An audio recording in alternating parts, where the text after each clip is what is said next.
তোমরা যারা ক্লাস 8 এ পড়ছো এবং সেকেন্ড সামেটিভ এক্সাম কমপ্লিট করেছো, এবার কিন্তু তোমাদেরকে ঝাঁপিয়ে পড়তে হবে থার্ড সামেটিভ এক্সামের জন্য, এবং এই থার্ড সামেটিভ এক্সাম কিন্তু তোমাদের জন্য ভীষণ গুরুত্বপূর্ণ। এই এক্সামটি হবে 70 মার্কসের। সে কারণে ভালো রেজাল্ট করতে গেলে এখন থেকেই কিন্তু তোমাদের প্রিপারেশন নেওয়া শুরু করতে হবে। ইংলিশে যদি ভালো মার্কস তুলতে চাও এই থার্ড সামেটিভ এক্সামে, তাহলে এখনই চ্যানেলটিকে সাবস্ক্রাইব করে নোটিফিকেশন অন করে রাখো ফর ইওর বেটার। ভালো রেজাল্ট করতে গেলে যেটি সবার আগে জানতে হবে সেটি হলো এক্সাম স্ট্র্যাটেজি। সিলেবাস কি রয়েছে, কোন কোন টপিকগুলি আমি ভালো করে পড়ব, কোন কোন সিন প্যাসেজগুলি থার্ড সামেটিভ এক্সামের জন্য অত্যন্ত গুরুত্বপূর্ণ, সেগুলি আমাদেরকে আগে জেনে নিতে হবে। কোন কোন রাইটিংগুলিতে আমাদের অ্যাটেনশন দিতে হবে, কোন কোন গ্রামারগুলি এই থার্ড সামেটিভ এক্সামের জন্য আমরা বেশি করে প্র্যাকটিস করব, সমস্ত কিছু আজকের ক্লাসেই কিন্তু আমি আলোচনা করব। তোমরা অনেকেই জানিয়ে থাকো যে তোমাদের সব থেকে বেশি প্রবলেম গ্রামারে।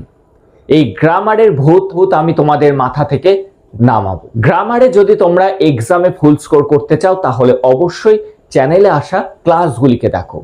আর কেউ কেউ আমাকে জানাচ্ছ যে আমরা কমন রাইটিং আসলে লিখতে পারি, কিন্তু যদি আনকমন রাইটিং আসে তাহলে আমরা এক্সামে লিখতে পারি না।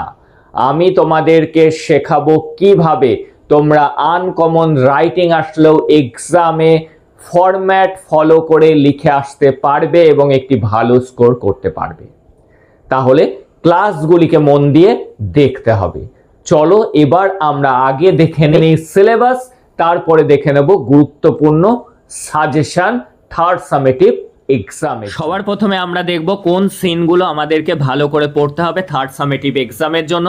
সবার প্রথমে রয়েছে লেসন 9, কিন্তু অনেক স্কুলে লেসন 9 সেকেন্ড সামেটিভে হয়ে গিয়েছে, তাদের ক্ষেত্রে লেসন 9 পড়তে হবে না। আর যাদের হয়নি তাদের পড়তে হবে লেসন 9 সামার ফ্রেন্ডস বলে একটি কবিতা আছে, অত্যন্ত সুন্দর একটি কবিতা। লেসন 10 অত্যন্ত গুরুত্বপূর্ণ, টেলস অফ চাইল্ডহুড।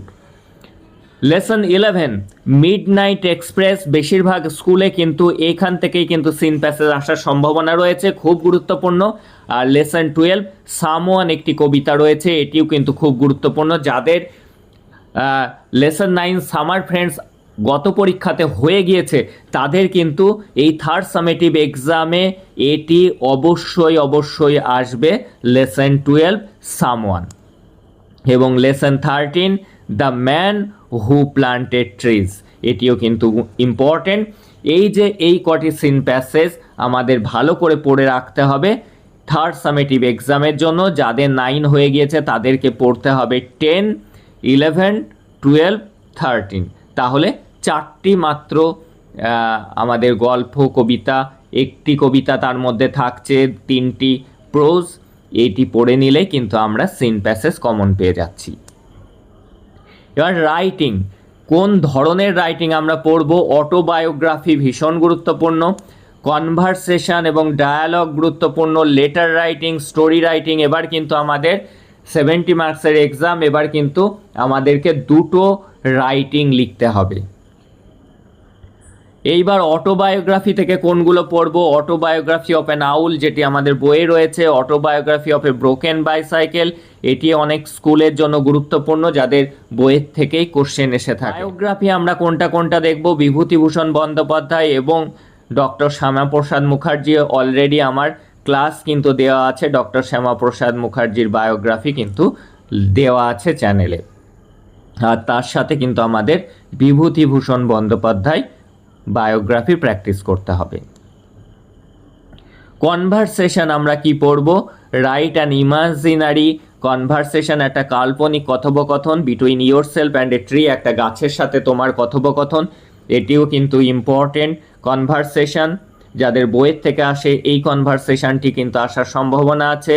আরও একটি কনভারসেশন আমাদের টেক্সট বুকে আছে, write an imaginary conversation between you and your friend discussing about the advantage of visiting library. Library visit করার গুরুত্ব নিয়ে দুজনের মধ্যে, দুই বন্ধুর মধ্যে কথোপকথন। যাদের বইয়ের বাইরে থেকে কনভারসেশন বা ডায়ালগ আসে, বইয়ের বাইরে থেকে কোশ্চেন আসে তাদের জন্য এটি ভীষণ গুরুত্বপূর্ণ। Write an imaginary conversation between you and your friend discussing the benefits of rising early in the morning.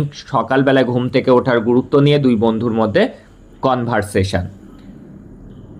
এবার দেখবো লেটার রাইটিং গুরুত্বপূর্ণ কি আছে।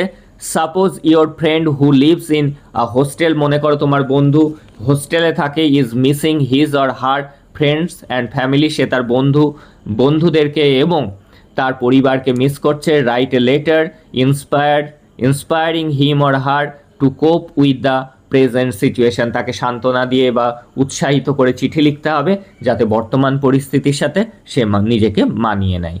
দেখবো আমরা পরের লেটার রাইটিংটি। Write a letter to your friend telling him about the importance of having yoga and meditation in school.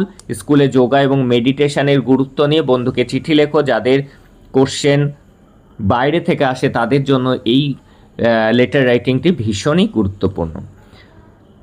আর কি জেনে রাখতে হবে আমাদের, write an application to your headmaster or headmistress for leave of absence, তুমি স্কুলে ছুটির জন্য আবেদন করছো, সেই কারণেও একটা চিঠি আমাদেরকে জেনে রাখতে হবে। স্টোরি রাইটিং দুটো আমরা খুব মন দিয়ে করব, a crow and a fox, a farmer and a snake, এই দুটো স্টোরি রাইটিং আমরা দেখে রাখবো। গ্রামার এবং ভোকাবুলারি ক্ষেত্রে আমরা কোনগুলো গুরুত্ব দেব।